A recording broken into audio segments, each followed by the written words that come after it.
Queridos, vamos abrir a Escritura no Evangelho de Mateus, capítulo 4. E eu quero ler com vocês aqui, a partir do versículo 8, do 8 ao 11. Mateus, capítulo 4, versículos 8 a 11. Diz assim, queridos, o texto: Levou-o ainda o diabo a um monte muito alto, mostrou-lhe todos os reinos do mundo e a glória deles. E lhe disse: tudo isto te darei, se prostrado me adorares. Então Jesus lhe ordenou: retira-te, Satanás, porque está escrito: ao Senhor teu Deus adorarás, e só a ele darás culto. Com isto o deixou o diabo, e eis que vieram anjos e o serviram. Amém? Queridos, nós estamos dentro de uma série grande, muito grande, intitulada O Cristo Caminho. E dentro dessa série nós estamos dando uma atenção especial à tentação de Jesus no deserto, em 3 episódios. O episódio da primeira tentação, o episódio da segunda tentação, que falamos semana passada, e hoje vamos dar uma atenção ao episódio da terceira tentação. Bem, a importância de se compreender esta porção da Escritura é compreender que o Cristo de Deus se fez carne, se fez homem, e foi na condição de homem que ele foi tentado. A Bíblia diz que ele foi tentado em todas as coisas à nossa semelhança, mas sem pecado. E por que olhar para a humanidade de Jesus e para suas tentações, conforme registradas nos evangelhos? Ora, é porque Cristo foi tentado exatamente naquilo em que todos os homens são tentados. Ou seja, essas 3 tentações de Cristo aqui mencionadas constituem 3 pontos fundamentais da existência de todos os homens, em todos os tempos e em todos os lugares. Mas como o cristianismo, na sua história, acabou reduzindo a ideia de vida cristã a um conjunto de coisas banais e de doutrinas criadas pelos homens, ocorre que eventualmente está lá o cristão e ele, digamos, eu vou dar apenas um exemplo, tá? Poderia ser qualquer um outro, mas eu vou dar um exemplo mais prático para que ninguém tenha dúvida do que eu estou dizendo. O camarada bebia cerveja na sua época lá de não cristão, não evangélico, se converteu, e aí lhe foi ensinado que ele não pode continuar a beber e deve parar, essa é a vontade de Deus, e etc. Só que ele gosta muito, né? E ele para porque existe uma doutrina, ele quer fazer a vontade de Deus, tal. Então, dentro daquele padrão que lhe é estabelecido, ele se torna um abstêmio da cerveja, mais precisamente da Heineken, né? Da Heineken, mais precisamente. De modo, então, que num dado momento ele está um calor muito grande, em Brasília, um calor enorme, aí ele passa a ver uma pessoa abrindo na hora a Heineken, aí ele chega, estremece a espinha assim, chega, arrepia, e ele tem vontade de tomar um copinho só para matar a sede, dar aquela coisa, né? Aí ele fala naquele momento: eu estou sendo tentado. Estou sendo tentado. E ele, como um bom cristão, ele, como alguém que quer fazer a vontade de Deus a todo custo, ele consegue não beber aquela tulipa gelada. E aí ele fecha o olho, vai adiante, fica buscando outros pensamentos, até que aquela tentação passa. Ele saiu da zona de perigo, aí ele fala: eu estou vencendo as tentações. E aí, desse exemplo banal que eu dei agora, da Heineken, poderia ser qualquer outro exemplo tão banal quanto. O problema é que a pessoa passa a vida inteira se livrando dessas tentações todas, achando que isso é ser tentado. Aí ele só não pode fazer uma viagem para a Alemanha e chegar lá e falar: vou congregar com os irmãos alemães num culto de domingo pela manhã, porque se isso acontecer, ele vai se surpreender que os irmãos da Alemanha, eles tomam chopp, só que é quente.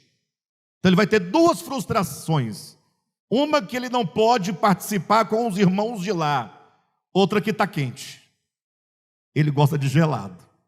Mas a pessoa passa a vida inteira, então, nessa paranoia de vencer coisas, né, banais da existência humana, e ele deixa, então, de entender que existem três coisas fundamentais para todo homem, em todo tempo, em todo lugar, em toda cultura, que constituem, essas três coisas constituem progressivamente, numa escala, não é, ascendente, constituem o pecado que degrada e degenera a humanidade, e que esse cristão precisa vencer essas três tentações que são cruciais. Aí a pessoa fica vencendo as supostas tentações e, por outro lado, está naufragado no pecado capital, do qual ou o qual ele desconhece. Não sei até que ponto eu me faço claro, mas o nosso propósito é nos libertar das picuinhas todas, parar de ficar procurando, né, coisinhas, e nos atentar para o que é essencial, para o que é mais importante. E Cristo, homem, é o modelo de homem que venceu. Aí, só para que vocês entendam, né, a situação que eu estou colocando, Cristo, ele vence todas as tentações, todas.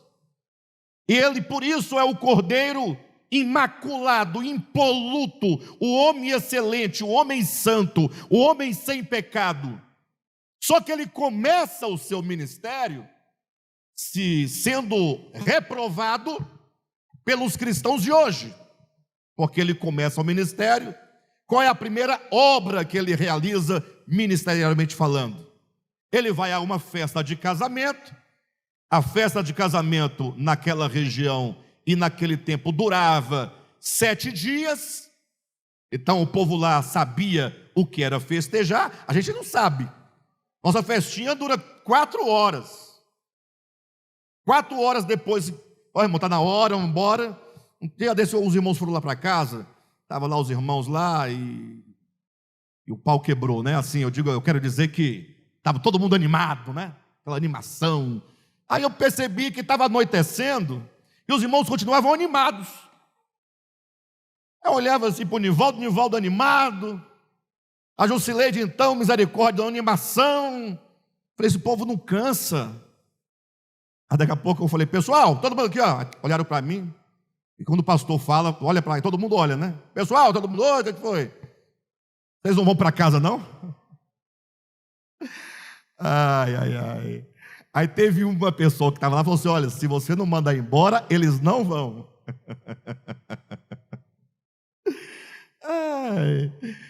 Aí eles foram, né, irmãos? Uma meia horinha foram, né? Mas o povo lá da época de Jesus era 7 dias de festa. E tinha que ter a provisão, porque festa sem vinho vira culto, vira missa. Todo mundo assim, ó, o relógio.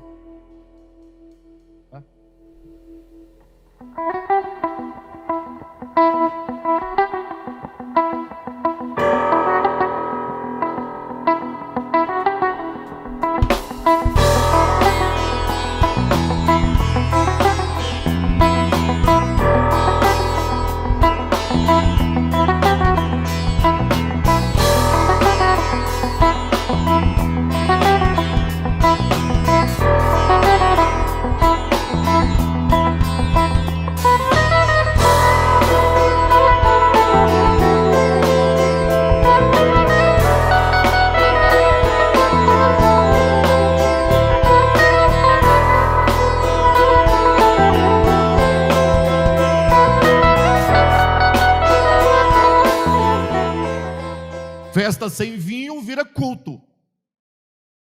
Quem está entendendo? A provisão do vinho foi feita, na metade da festa acaba o vinho. Se acaba o vinho, acaba a festa. Perfeito? Aí Jesus falou o quê? Não pode acabar a festa. E se você pegar uma calculadora, fizer os cálculos direitinho, Jesus transformou a água em vinho, dando ao povo muito mais vinho do que eles precisavam. Eu sei que vai aparecer o teólogo A, o B ou C dizendo, não, aquela era suco de uva. Eu falei, então faça uma festa e sirva suco de uva para as pessoas tomarem.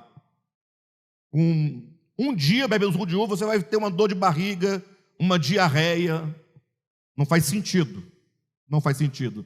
E basta também você pegar lá o texto grego, né? Metuso.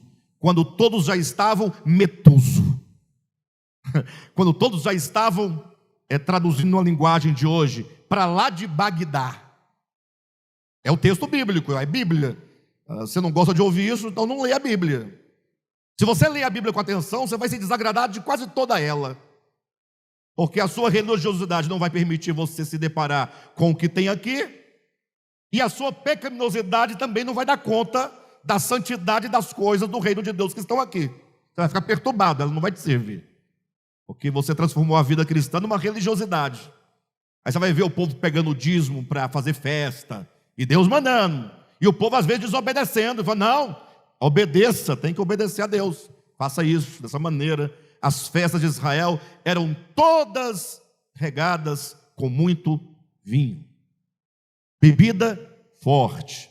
Mas não é esse o tema, né, queridos? Quero dizer que Jesus, aquele que venceu tentações, começa o seu ministério dando ao povo vinho, o que na nossa lógica, na lógica dos dias atuais, ele já estaria reprovado na festa de casamento. Mas não, ele não está reprovado. Ele é o homem impoluto, é o homem santo, é o homem perfeito. Por quê? Porque ele venceu exatamente aquilo que ele tinha que vencer. É estranho o fato de nós sermos derrotados nas coisas básicas da nossa existência e acharmos que estamos santos porque nós cumprimos com os regulamentos que os homens e que a cultura nos impõem. Deus não está preocupado com os ensinamentos dos homens. Agora, Deus está preocupado no sentido de você vencer aquilo que tem que ser vencido. Você pergunta, e o que tem que ser vencido? O que é preciso que qualquer um de nós, ou que todos nós façamos, para sermos uma pessoa que de fato agrada o coração de Deus, que esteja de acordo com a vontade de Deus? Bem, são muitas coisas, mas essas três que nós temos estudado ultimamente, elas estruturam, na verdade, tudo aquilo que nós precisamos saber. Na primeira tentação, nós extraímos de lá um princípio, nós já estudamos isso aqui, já ministramos aqui na mensagem não só de pão viverá o homem, e o que nós extraímos dali é a ideia no sentido daquilo que devemos vencer, ou seja, o que nós podemos extrair da primeira tentação. Quando Jesus vence a primeira tentação, o que nós extraímos dali para o nosso viver, para a nossa vida prática? Qual é a tentação? Em que Jesus foi tentado? Em que eu sou tentado segundo a primeira tentação? Somos tentados a não depender de Deus. Esse é o primeiro ponto. E toda a queda, e qualquer queda, começa desse degrau, desse primeiro ponto. Por quê? Porque não depender de Deus não implica necessariamente um pecado consumado. Parece estranho, né? Como não consumado? É porque quando somos tentados a não depender de Deus, nós o fazemos quase que instintivamente. No sentido que você não declara assim, olha, eu não dependo de Deus. Você não fala assim. Culturalmente, nós fomos instruídos a declarar: somos dependentes de Deus. Mas o fato de você declarar tal coisa não quer dizer que você seja. A dependência de Deus, ela nasce de um profundo reconhecimento de quem Deus é e de quem eu sou. Na metáfora da videira, eu sou a videira, vós sois os ramos. Basta isso para você passar o dia todinho declarando, declamando, compreendendo, orando, dizendo: Senhor, Tu és a videira. Talvez você nunca tenha pensado nisso. Quem é a videira? Quem é a videira? Jesus é a videira. Você tem que declarar isso. Aí você pode fazer a mesma declaração, invertendo a proposição. Eu não sou a videira. Quando você diz Jesus é a videira, eu não sou a videira, está dizendo Jesus é a fonte, Ele é a origem, Ele é que sustenta, Ele é que alimenta, Ele é a base, Ele é o fundamento, e eu dependo dEle. Sem a videira, o ramo nada pode fazer. O ramo se sustenta na videira, se alimenta da videira, se nutre da videira. É quando você ganha a compreensão profunda, não meramente doutrinal, mas a compreensão no coração, na alma, quando você está completamente claro e tomado da verdade de que você não pode realizar absolutamente nada sem Deus. Nada. Se você está aqui hoje, se você veio andando, é Ele. Ele é a causa. Se você abrir os olhos, é Ele. Se você bebe água, é Ele. Se você se alimenta, todo dom perfeito procede do Pai das luzes, como diz Tiago. E como diz também Paulo aos Coríntios, que tudo procede de Deus. Quando você ganha essa compreensão, quando essa compreensão se enraiza dentro de você, ou ilumina o teu ser e passa a te controlar, você passa a ser uma pessoa sempre grata por todas as coisas. Você vence o orgulho, você vence a vaidade, porque o que é o orgulho e a vaidade, senão a pretensão de ser?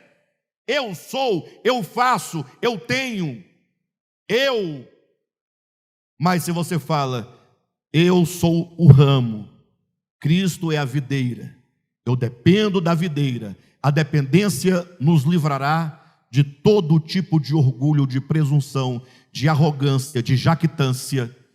Isso vai abrindo um leque muito grande, porque a partir desses sentimentos agora, dos quais eu sou livre, porque eu compreendo que eu sou dependente, consequentemente eu não sou, sem Ele eu nada posso realizar. Logo agora eu não olho para o meu irmão com orgulho, eu não desprezo o meu irmão, porque quando alguém despreza o outro, é porque se sente melhor que o outro, é porque acha que ele é alguma coisa. Então, todo o problema do pecado começa na falta de dependência. De modo então que você não diz no primeiro momento, eu não dependo. Você pode até dizer que depende, mas o que vai contar mesmo de fato, se você depende ou não, é a quem você confere a sua existência, a quem você confere o seu sucesso, a quem você confere as suas conquistas, a quem você confere. Isso se demonstra em gratidão. Então você acorda de manhã, eu vindo para cá, ontem à noite, quando eu fui me deitar, era mais de meia-noite, mas no momento que eu saí do escritório para ir para o meu quarto, foi um trecho pequeno, mas não sei porquê, eu olhei, estava tão legal, minhas filhas estavam lá conversando, minha esposa já estava dormindo, e eu senti uma paz, uma coisa boa, tudo. Aí eu falei, glória a Deus, tudo é do Senhor, tudo é Ele que, Aí você glorifica a Deus. Aí tem crente que vai almoçar e quer fazer 10 minutos de oração antes de comer. mas porque ele aprendeu, é só um rito, bobagem. Deus não está nem aí para a sua oração. Agora, se você olha para o alimento e sente alegria, prazer e gratidão, fala, puxa, como Deus é maravilhoso, olha o que Ele nos proporciona.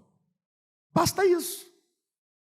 Ah, não, você quer dar as mãos, fechar os olhos, é todo um rito. E se isso for feito de coração, é bom também, não é ruim não.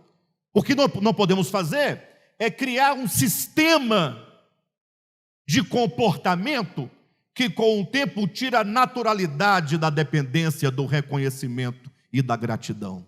Seja grato por todas as coisas. Agradeça a Deus por todas as coisas. Você ainda está vivo.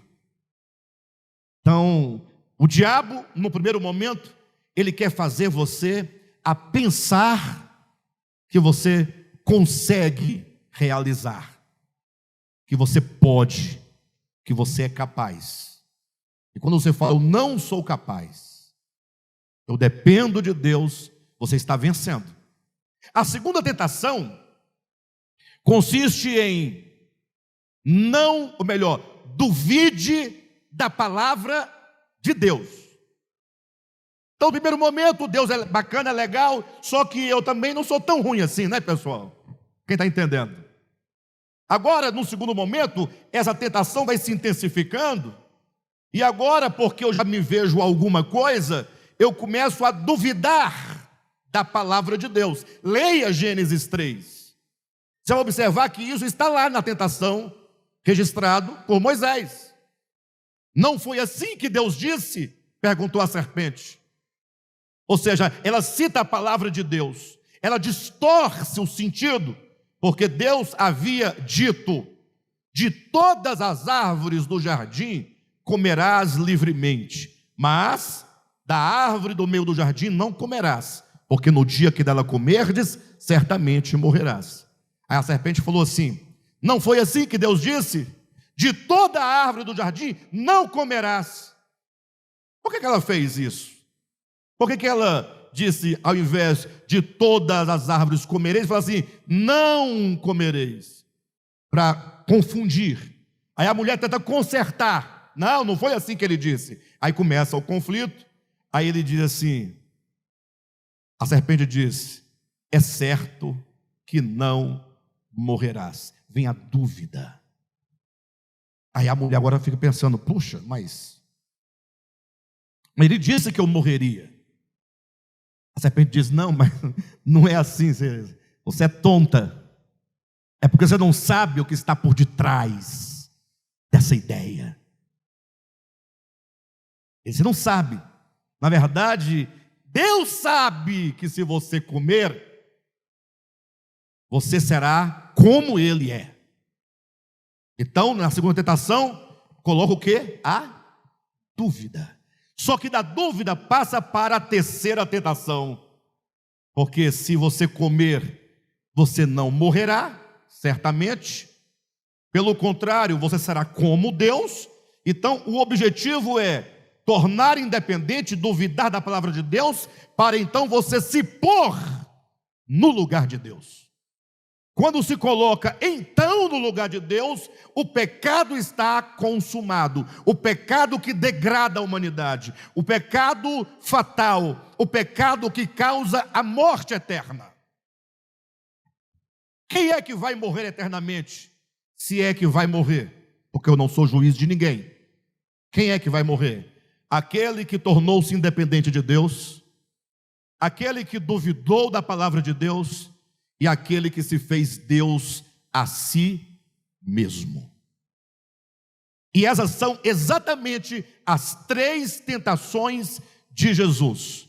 O diabo queria que Jesus se tornasse independente do Pai, queria que ele duvidasse da palavra do Pai, e aí, então agora ele leva a um alto monte e fala assim para Jesus, você está vendo aí todos os reinos deste mundo? Toda a glória dos reinos deste mundo? Jesus olhou diante dele a glória dos reinos, dos impérios. toda a riqueza, toda a honra, toda a glória que os homens conferem a essas coisas. E o diabo disse: pois é, tudo isso eu te darei, se tu prostrado me adorares. Em outras palavras, volta as costas ao Pai. Volta as costas ao Pai. Primeiro, torna-se independente do Pai. Depois, duvide da palavra do Pai. E por fim, volta as costas ao Pai. Abandona-o completamente. Se você prostrar e me adorar, tudo isso eu te darei, será teu. E neste momento, queridos, é a hora que eu fico refletindo. Eu não sei vocês, mas eu, quando leio Bíblia, eu fico procurando o sentido das coisas. Enquanto eu não encontrar o sentido, aquilo que está por detrás das palavras, as intenções, qual é a mente que está por ali, por detrás. E eu fico imaginando, poxa, Jesus, que é o Cristo de Deus encarnado, aparece lá o demônio para ele. Vamos olhar o texto no sentido literal da coisa. O demônio sabe quem ele é, não sabe? Jesus sabe quem o demônio é. Jesus sabe quem ele é, ele próprio é. Ele sabe. E aí o demônio fala assim: olha, se você se prostrar diante de mim, eu te dou esses reinos todos. Faz sentido para vocês? Talvez faria sentido para mim, homem. Agora, chegar para Jesus e oferecer aquilo que existe nele, e oferecer algo para Jesus, pense comigo, que se move nele, porque em Cristo todas as coisas existem, nele tudo vive, nele tudo se move. Eu fico pensando, será que havia essa possibilidade? Como assim? De Jesus, aquele que é o Criador, que é a palavra, que é o Verbo. No princípio era o Verbo estava com Deus e o Verbo era Deus. Por ele foram feitas todas as coisas, sem ele nada do que foi feito se fez. Jesus se ajoelhando diante do diabo para ganhar o que? A China, a Índia, o Japão, a Pérsia. Será que o diabo é tão tonto assim para achar que teria êxito nisso? Este é o grande problema nosso, de não compreender o sentido real, orgânico do texto. Vou perguntar para vocês, eles respondam honestamente para si mesmos. Qual a chance que existiria se o diabo aparecesse para você no seu quarto, naquela madrugada escura, você está dormindo, acorda, e aparece um chifrudo na sua frente, um rabudo, uma calça de legue vermelha, apertada, uma capa preta, um tridente na mão, aquele olho grande, puxado, aparece para você no seu quarto, numa madrugada. Aí você olha e fica meio assustado e fala: calma, calma. E fala para você assim: olha, se você se prostrar e me adorar, eu te darei todos os reinos do mundo. Qual a chance que você tinha de se prostrar diante dele? Nenhuma? Pensa um pouco. Se o diabo aparecer para mim com essa conversa, eu vou rir da cara dele. Não vai dar certo. Talvez tenha aqueles que aceitariam, né? Sempre vai ter uma meia dúzia que ficam com a ideia: eu fiz pacto com o capeta. Para de ser bobo, rapaz, o capeta não quer pacto contigo, não. Ele tem o que fazer. Qualquer um quer ter pacto com o capeta agora. Povo besta. Depois das lives, qualquer um faz live, o que tem de gente nas lives falando do capeta? Eu fico olhando e falo: gente do céu, o povo não sabe o que disse. Mas qual a chance de você se prostrar? Muito pequena, eu imagino. Até porque a tentação de ganhar o mundo inteiro não acontece nesse sentido. Até porque você nunca foi tentado a isso. Ou já? Nesse sentido de o diabo chegar para você e oferecer os reinos do mundo inteiro. Você nunca foi tentado assim. Agora, se você entender que a tentação consiste mais ou menos assim. E bem, para eu chegar a essa conclusão, porque alguém fala assim, mas como é que você chegou a essa conclusão? Então eu vou mostrar para vocês como é que essa hermenêutica ela é feita, como ela é construída. Perfeito? Eu vou partir, presta atenção, do proto-evangelho. Vou partir do prototexto. Gênesis capítulo 3. É o primeiro texto em que o homem é tentado ali. Eu vou partir daquele princípio. Qual foi a oferta que foi feita para Adão no dia da tentação dele? Se você prostrado me adorares, eu te darei os reinos do mundo inteiro? Foi isso? Foi falado o que para ele? Tu serás como Deus. Essa é a mesma tentação lá do deserto com Jesus, não é outra. Então a ideia é, você apropriando-se do conhecimento que você tem, você com o conhecimento que você tem, conhecendo-se a si mesmo, você perceberá que você não precisa de Deus, vai colocando a independência, a dúvida, e você poderá ser Deus, você será o objeto da adoração, é você que vai ser servido. Você sendo Deus, você não será um adorador, você não será um servo, pelo contrário, todos vão te adorar e todos vão te servir. Agora, o grande problema é quando esse homem Adão se multiplica em muitos Adão, em muitos Adões, e cada um tem a mesma pretensão. Eu quero ser adorado e eu quero ser servido. O Vitor quer ser adorado e o Vitor quer ser servido. O que vai acontecer colocando eu e o Vitor dentro de uma arena? Ele quer ser adorado, eu quero ser adorado. Ele não se curva para mim, eu não me curvo para ele. Ele se entende Deus, eu me entendo Deus. O que vai acontecer? Vamos viver em paz? Em harmonia? Como é que você vive na sua casa? Por que você vive desse modo? Como é que nós convivemos com os homens? Com os vizinhos? Com as pessoas do trânsito que nós não conhecemos? Do trabalho? Da faculdade? As pessoas da igreja? Por que na linguagem aqui, vou colocar de Tiago, nós vivemos a nos morder uns aos outros? Será que não é o caso de que nenhum de nós quer se curvar? Nenhum de nós quer se quebrantar? Nenhum de nós quer servir? Por isso que quando Cristo veio, ele se curvou diante dos discípulos. Na hora do lava-pés, ele se despiu das suas vestes, cingiu-se com a toalha, abaixou até os pés dos discípulos e foi lavando os pés deles e disse: eu, sendo mestre, porque ele é o mestre, eu vim para servir. Porque ele está no caminho oposto, ele tem uma consciência diferente da nossa, porque ele está claro, ele veio para servir. O amor é servir, mas nós somos exatamente o contrário. A serpente dizia para o homem: você será como Deus. Por isso, ao chegar aqui na tentação de Cristo, nós entendemos a tentação da seguinte maneira: você está vendo todos os reinos deste mundo, tudo isso é teu. É teu.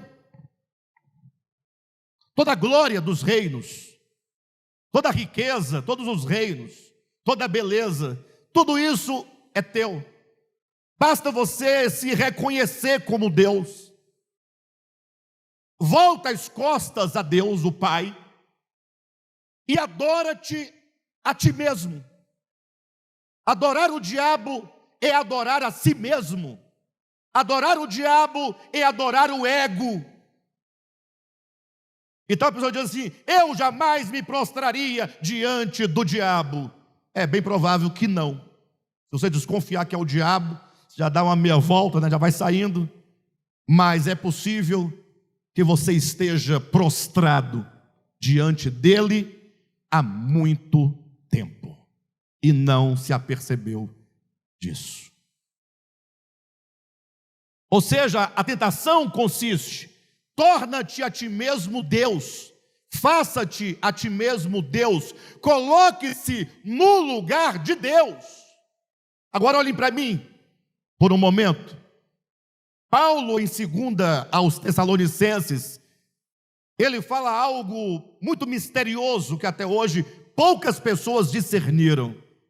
Ele fala assim: olha pessoal, está lá em 2 Tessalonicenses capítulo 2, ele diz assim: olha, eu já costumo falar para vocês em outras cartas acerca do anticristo,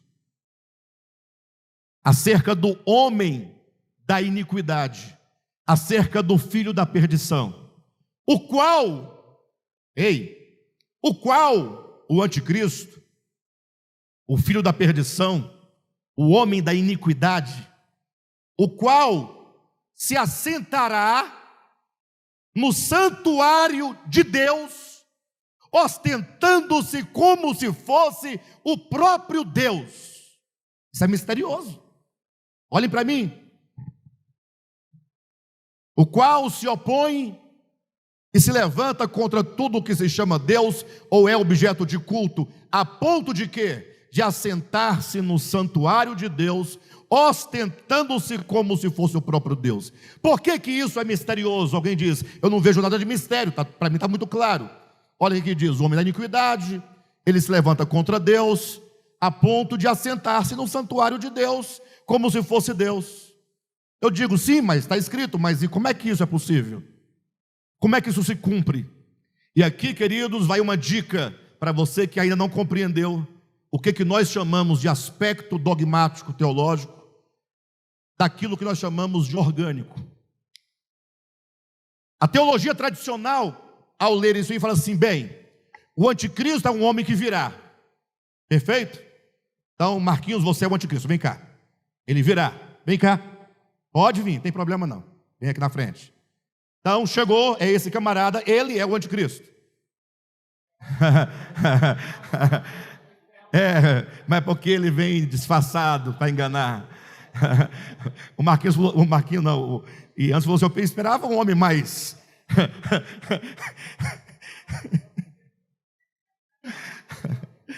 Não, mas foi o que você falou. Então, o anticristo é um homem mais poderoso, mais impressionante, mais alto, com a voz mais grave, né? Mas só que é porque ele vem para enganar. Brincadeira. Então, todo mundo, a teologia, espera, o homem veio, ele veio.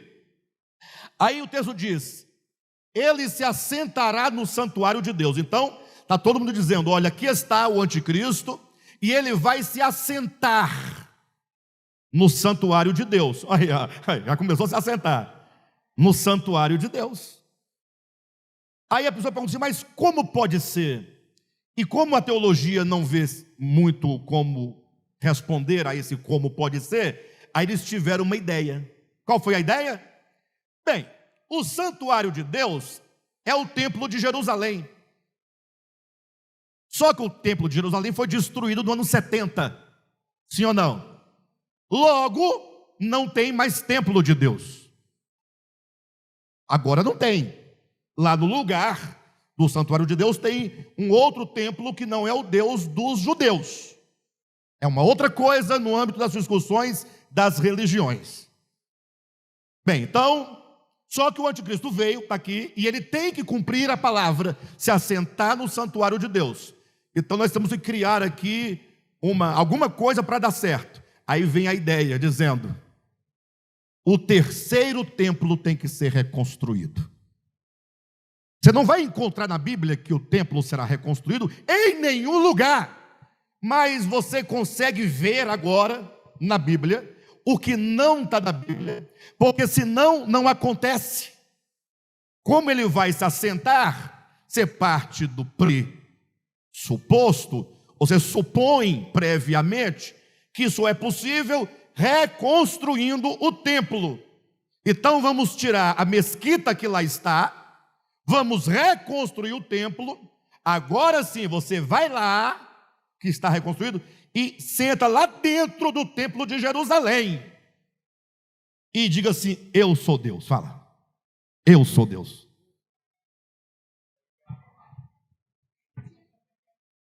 Pessoal, ô Marquinhos, muito obrigado. Você não é o anticristo, tá?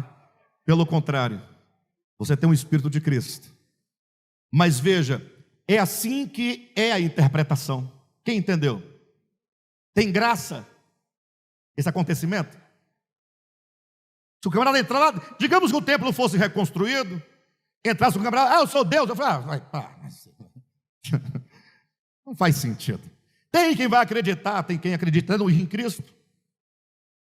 Tudo bem. Mas é uma coisa muito...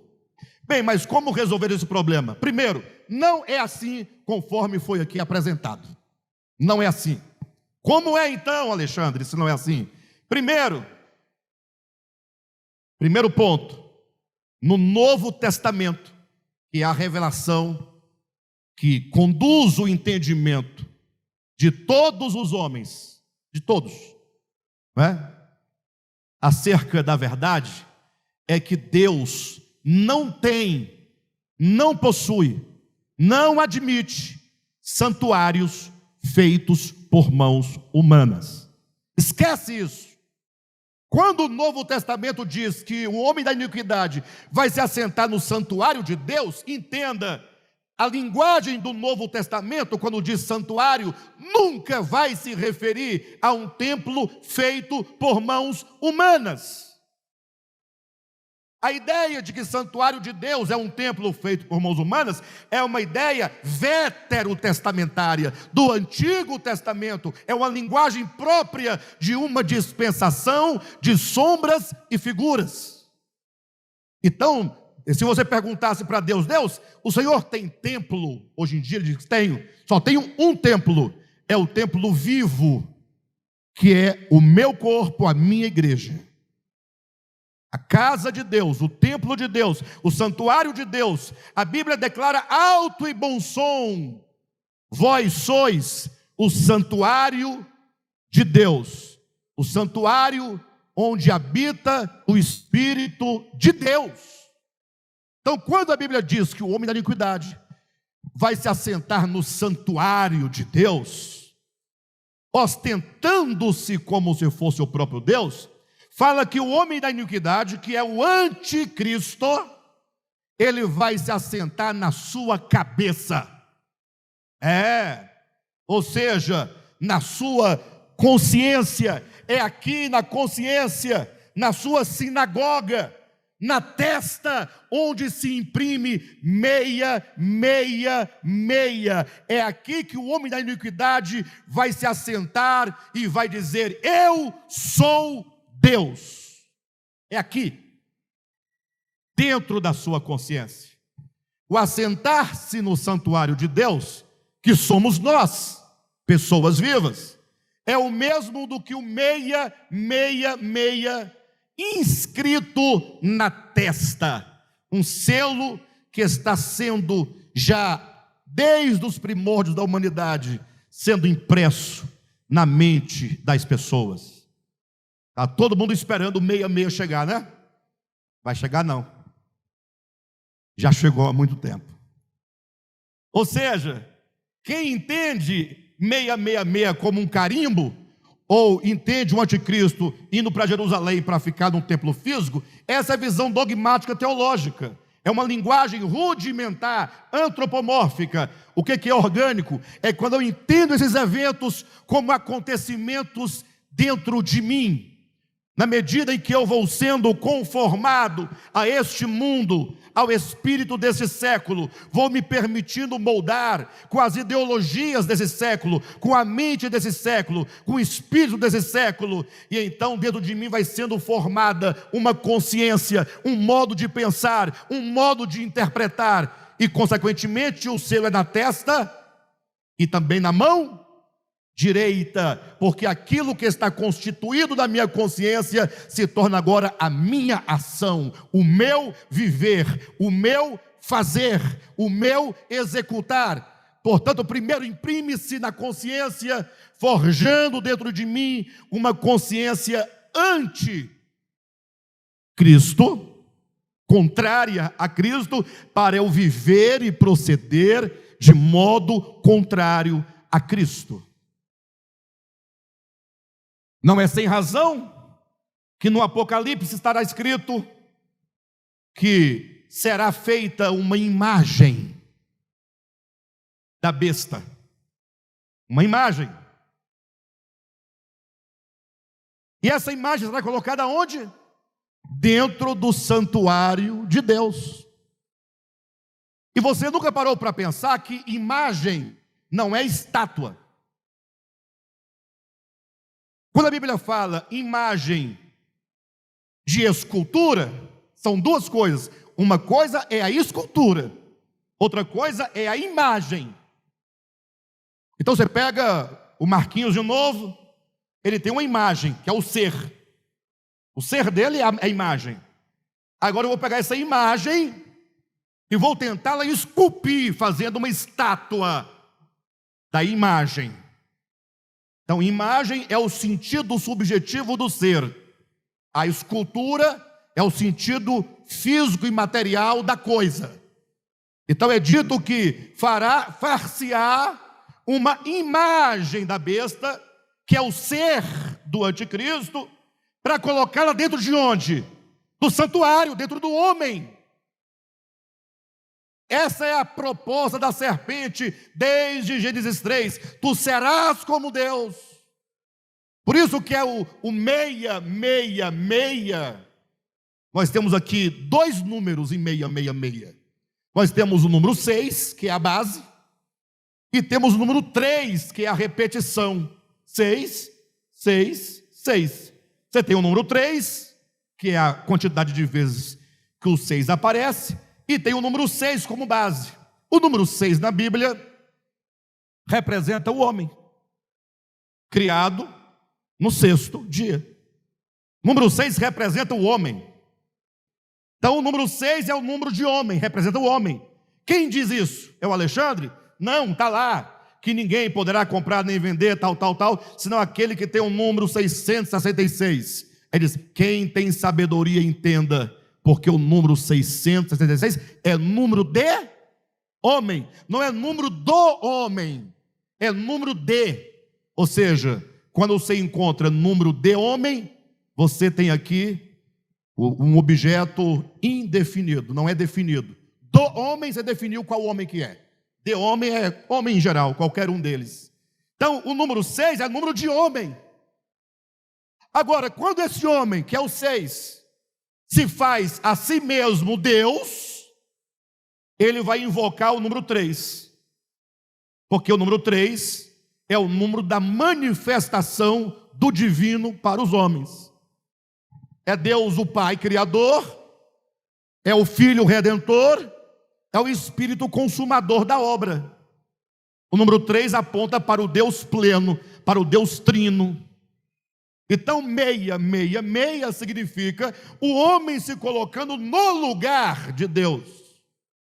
Quando o homem se põe no lugar de Deus, realiza-se o texto que diz: assentar-se-á no santuário de Deus, ostentando-se como se fosse o próprio Deus. E a consumação dessa obra maligna é exatamente agora colocar dentro do santuário de Deus, que é o homem, a imagem da besta. Ou seja, conformar o homem à imagem satânica do maligno. Isso nos parece um pouco estranho, mas basta você olhar o oposto. Nós não estamos sendo transformados e conformados à imagem do Filho de Deus? Sim ou não? Por que nós admitimos que a obra de Deus é nos conformar à sua imagem? E nos negamos a aceitar que a obra do diabo é nos tornar semelhantes a ele? A lógica é muito clara. Ou você vai sendo conformado à imagem e semelhança do Filho primogênito, ou você vai sendo conformado à imagem e semelhança de Satã. E como é ser conformado à imagem e semelhança? Bem, se você é conformado à imagem e semelhança de Cristo, você vai desenvolvendo, Deus em você vai gerando, produzindo, desenvolvendo um novo coração, uma nova consciência, de modo que se diz: tende em vós o mesmo sentimento que houve em Cristo Jesus. O contrário é: Se você se permite ser conformado ao espírito desse século, você vai desenvolvendo um sentimento, ou o mesmo sentimento que houve em Lúcifer caído. Pega-o como protótipo, ou pega-o como, enfim. Aí você, e fala assim, mas como é esse espírito de Lúcifer caído? Isaías 14, versículo 12. Eu subirei acima das estrelas dos céus. Esse é o espírito de Lúcifer. Eu subirei acima das estrelas dos céus. Eu exaltarei o meu trono e serei semelhante ao Altíssimo. Pelo amor de Deus, está lá, ó. Tu dizias no teu coração, esse é o sentimento do coração de Lúcifer. Eu subirei ao céu. É um espírito de subir, de arrogância, de orgulho, de presunção, de pretensão, de jactância. Eu subirei acima das mais altas nuvens. Ó. E serei o quê? Semelhante ao Altíssimo. Não foi o que ele disse para a mulher lá no jardim? Serás como Deus? E é o que ele também diz para Jesus, homem: se tu prostrado te adorares, fazendo-te Deus independente do Pai, voltando para Ele as costas, você não precisa dele, adora-te a ti mesmo, receba tudo o que é teu, se aproprie do que é teu. E humanamente falando, podia até falar assim, mas é um direito que ele tinha de fazer isso. Tu dizias no teu coração, eu subirei ao céu, acima das estrelas de Deus, exaltarei o meu trono, e no monte da congregação me assentarei, nas extremidades do norte. Subirei acima das mais altas nuvens e serei semelhante ao Altíssimo. Então, o espírito de Satanás é esse de arrogância, de desejo de ser como Deus. E para isso, ele fará tudo o que for necessário fazer. Agora, esse tipo de espírito no coração, ele promove o quê? Novamente, imagina o Vitor dizendo, eu subirei e serei semelhante ao Altíssimo. Aí o Gilberto fala, não, eu subirei, serei semelhante ao Altíssimo. A Leila diz, não, eu subirei e serei semelhante ao Altíssimo. E os três dentro da mesma casa. Vocês entendem por que o mundo está como está? Vocês entendem por que a minha religião quer destruir a religião do outro? Vocês entendem por que não? Por que só a minha religião é certa, só a minha vai para o céu e a do outro nós temos que banir? Vocês entendem por que em todas as minhas demandas e contendas só eu estou certo? Sempre eu estou certo. Lógico, eu vou dizer que eu estou errado bem depois, quando passar o tempo, que eu amadurecer, aí depois eu vou refletir e falar, puxa, mas naquele tempo eu estava errado. Mas não tem nenhuma demanda entre um casal, entre amigos, entre irmãos, entre cidadãos de um país, que não seja cada um promovendo a si mesmo e impondo imediatamente a divisão como aquilo que delimita você para lá, eu para cá. Não podemos viver juntos. Tende em vós o mesmo sentimento que houve também em Cristo Jesus. Mas nós já falamos sobre o sentimento de Lúcifer, né? O que dá? Sim ou não? Mas para você entender exatamente qual é o sentimento de Lúcifer, você tem que conhecer o sentimento de Cristo. Porque o sentimento de Lúcifer é o oposto do de Cristo, é o contrário. Então, como é o sentimento de Cristo? Vamos lá. Pois ele, subsistindo em forma de Deus. Você pode colocar assim, pois ele sendo, ele é. Ah, se ele é, poxa, então dá nada, ele é. Essa é a grande questão, é que sendo ele Deus, existindo ou subsistindo em forma de Deus, ainda que ele fosse, não julgou por usurpação o ser igual. E o capeta não era não é, não será, mas quer ser. Eu subirei e serei. E aquele que é, não julgou ser. Esse é o ponto, pessoal, que nós temos que vencer. Quando você estiver dentro de um conflito familiar, lembre-se, o modo como você se põe diante daquele conflito vai definir se você está sendo guiado pelo mesmo sentimento do capeta ou pelo sentimento de Cristo Jesus. Se for o de Cristo Jesus, vai dar isso aqui, ó, sendo Ele Deus. É o mesmo que eu tenho razão, eu estou certo, é Ele que me deve, foi ela que saiu de casa, foi ela que falou mal de mim. Você não tem a sua justiça? Então você é, dentro desse plano pequeno, você tem a sua razão, sim ou não? E ele sendo, não julgou ser, e você tendo a sua razão, você leva a sua razão à última consequência, ao divórcio, a matar o seu irmão fisicamente. Tem quem faz isso. A matar o seu irmão com palavras, a humilhar o seu irmão, a lançar na cara dele. Porque se tem uma coisa que ninguém esquece, são os feitos do passado. Você passa 30 anos sem tocar no assunto. Na primeira briga você fala assim, mas você se lembra o que você fez, né? Há 30 anos. Você joga na cara de novo. Você é o diabo, Satanás. Porque o mesmo sentimento de Cristo é, sendo ou subsistindo em forma de Deus, não julgou por usurpação ser igual, não. Ele quer servir. O Espírito de Deus não quer ser Deus, Ele é Deus. Ele é Deus, mas não é porque quer ser, Ele é porque é. E porque Ele é Deus, Ele só sabe se doar, porque Deus se doa. Ele só sabe servir, porque Deus é serviço. Olha para essa cambada, olha aí para a cambada. Olha para a cambada. Deus todo dia te servindo, com sol, com chuva, com alimento, com oxigênio. E você falando mal dele, virando as costas para ele. E ele está aqui, ó, te dando todo dia as bênçãos, te servindo. Ele não para de nos servir. Vocês lembram lá de Oséias?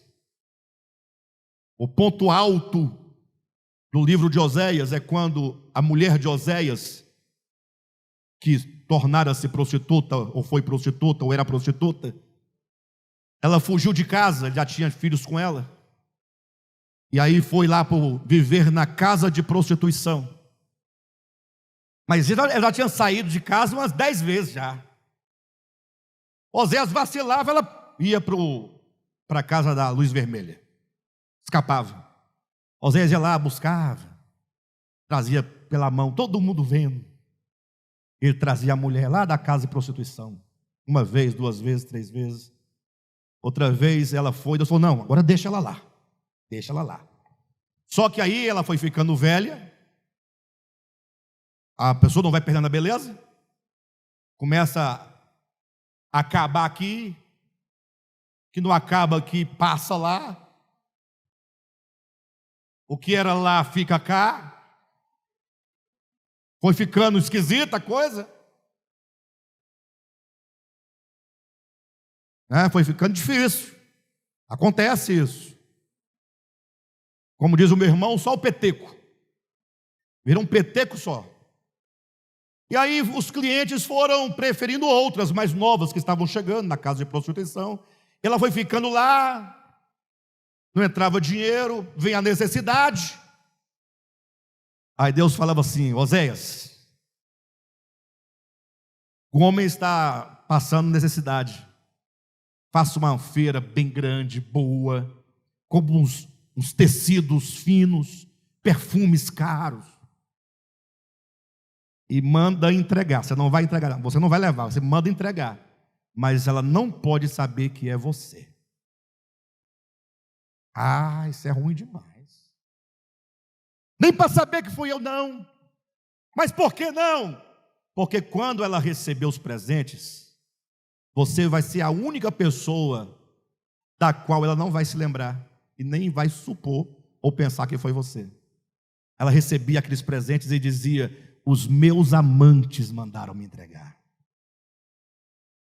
Porque isso é uma representação de Deus na pessoa de Oséias e do homem na pessoa de Gomer. Ou seja, o homem faz exatamente isso.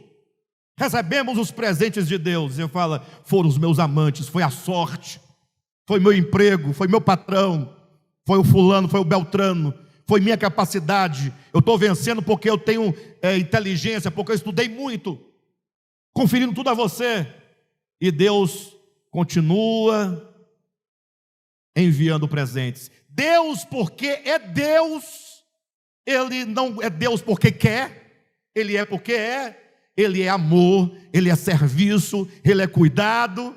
E mesmo que nós não o reconheçamos, Ele está sempre nos servindo. Subsistindo em forma de Deus, não julgou por usurpação ser igual a Deus. Segue. Antes quer dizer, ao contrário de querer ser, Ele não quer ser. Embora Ele fosse, embora Ele seja. Antes, a si mesmo se esvaziou. Se esvazia um pouquinho aí. Vai respirar. Sabe quando você está naquela situação, você está assim cheio, parece que vai explodir? Respira na hora. Eu não sou. Só isso. Aí uma voz vai dizer assim: mas você tem a razão, mas você é o certo, você não é otário, você não é tonto, você vai deixar passar batido? Você fala: não, eu não sou. Eu preciso me esvaziar. Aí a teologia vai dizer que Ele se esvaziou da sua glória. Essa ideia. Esvaziar de si mesmo é o mesmo que negar-se a si mesmo. Esvaziar-se é não se encher de pretensões malignas, é não se encher de arrogância, de desejos, de vaidades. Nós somos cheios de tantas pretensões egoístas e de vaidades. Esvaziar-se é se recolher a sua insignificância de criatura. É descer do trono. A si mesmo se esvaziou, assumindo a forma de quê? É isso. Tende em vós o mesmo sentimento que houve também em Cristo Jesus. Como é que eu faço? Primeiro, não queira ser, porque sendo Deus, não julgou ser. Então não queira ser. 2, tem que se esvaziar da pretensão, da vaidade, do orgulho, da arrogância. Abre mão disso. Isso é bobagem. Daqui a pouco você vai estar sendo sepultado lá no campo da esperança de Taguatinga. Nem no plano vai ser. Taguatinga. Para ficar esperto. Se tiver um Zona-Centro, melhor ainda, mas não tem ainda. Não, eu quero ser enterrado no plano. No plano. Quem você pensa que você é para ser enterrado no plano, piloto? Assumindo a forma de servo. Então tem que se esvaziar e tem que se colocar como servo. Ter o mesmo sentimento que há em Cristo Jesus é não querer ser, esvaziar-se de toda arrogância, pretensão, vaidade e assumir a forma de servo. Diz: em nome de Jesus, receba essas palavras como palavras do Evangelho. É Deus nos dizendo. Não viemos aqui ouvir um sermão, viemos aqui para ser instruídos pelo Espírito Santo. É Ele dizendo que Deus quer fazer de cada um de nós servos. Desde o início do mundo que o diabo quer fazer deuses, e Deus quer fazer servos. E Ele próprio é o modelo. Ele se fez servo, tornando-se em semelhança de homens. Você não tem ideia do que significa essa expressão, tornando-se em semelhança de homens. Sabe por quê? Eu vou falar para vocês uma coisa aqui. Nós temos muitas vaidades. e nós projetamos nossas vaidades. Você quer ver uma coisa? Se eu pedisse um copo com água, é capaz que qualquer um de vocês iria lá buscar a água para o bispo Alexandre. Mas o irmão que está aí do seu lado, não tem porquê, né? Se o nosso presidente da República estivesse aqui hoje, tá todo mundo, o homem está aí, o homem está aí. Não vai por aí, pessoal, não vai por aí não. Vamos vencer isso, amém? Vamos vencer essas coisas, não é assim? Mas se entra um estranho, ou seja, servir alguém que nós projetamos grande, é fácil. Servir o pobre é difícil. Por que as pessoas que têm mais posse ganham mais presentes? Eu gosto de ganhar presente, não é ruim. E não é ruim que você me dê um presente. Mas eu fico indignado quando alguém me dá um presente e eu percebo que eu ganhei um presente, por quê?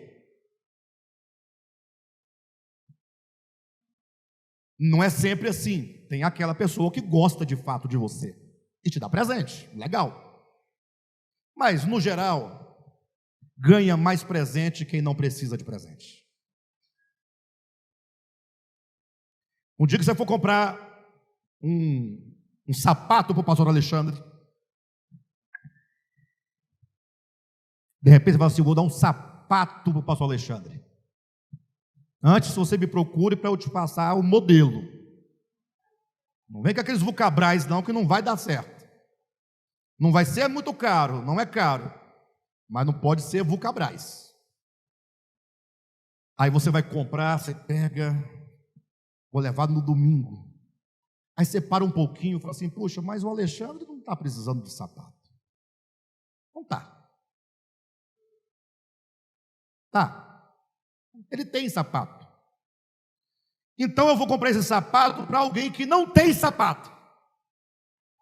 Faça isso. Faça isso. Eu estou com uma oferta, vou dar para o irmão Alexandre. Procure alguém que esteja em necessidade e dê para quem está com necessidade. Se eu estiver com necessidade, pode trazer, porque eu sou necessitado. Sim ou não? Mas nós somos muito ávidos a servir aqueles que nós próprios projetamos. Agora, cuidado, não vai tomar essa palavra, certo? E parar de ser pessoa bondosa para com aqueles que você gosta e é grato. Não, não é para gerar ingratidão, é para você pensar no outro. E quando você der um presente para alguém que não precisa, isso pode ocorrer e vai acontecer, que você faça por amor ao outro e não pelo posto do outro. Porque tem muita gente que recebe coisas por causa do posto que ele... Quem está entendendo? Vamos encerrar. E reconhecido em figura humana. Assim, então, só para explicar, tornando-se em semelhança de homens, eu falei, tem um peso muito grande. Por quê? Aí eu dei esse exemplo, né? Aí ficou desconectado. Porque quando você serve o pobre, você se coloca abaixo dele. Você fala, mas eu vou ficar abaixo do pobre. Agora, quando você serve o rico, você se coloca abaixo dele, mas você está servindo o rico. Você tem essa vantagem. Então você não quer se colocar abaixo de alguém mais baixo que você. Eu posso servir o rico, aquele que tem nome, aquele que tem posição, mas servir o pobre, mais pobre que eu, mais baixo que eu vou me fazer mais baixo que o pobre? Não, eu não. Mas o que Deus fez? Tornou-se semelhante a homens. Então, fazer-se semelhante a homens é um descer profundamente, a se identificar com um ser infinitamente menor do que ele é. É o Espírito de Cristo. E reconhecido em figura humana, sobe aí, a si mesmo se humilhou, tornando-se obediente até a morte, e morte de cruz. Puxa, eu não vou nem continuar explicando o texto, porque nós não compramos as cadeiras ainda, não é? Mas quando então Satanás disse a Jesus: tudo isso te darei se tu prostrado me adorares, Jesus olhou para ele e falou a verdade suprema que você nunca poderá esquecer: ao Senhor teu Deus adorarás. Amém? E só a Ele darás culto. Toda honra, toda glória, todo louvor, todo culto são devidos somente a Deus. Só a Ele. Nós todos somos criaturas, somos servos, somos filhos e somos para a glória dEle. E o DEVAP vai caminhar como está caminhando nesta direção de ser em nós cultivado o mesmo Espírito em Cristo Jesus. E para tanto você tem que passar a declarar alto e bom som: ao Senhor teu Deus adorarás. Quando vier a tentação de querer ser, achar que pode, você fala: somente a Ele, a Deus adorarás, e só a Ele darás culto. E você vence essa tentação e se torna, portanto, um vencedor. Amém?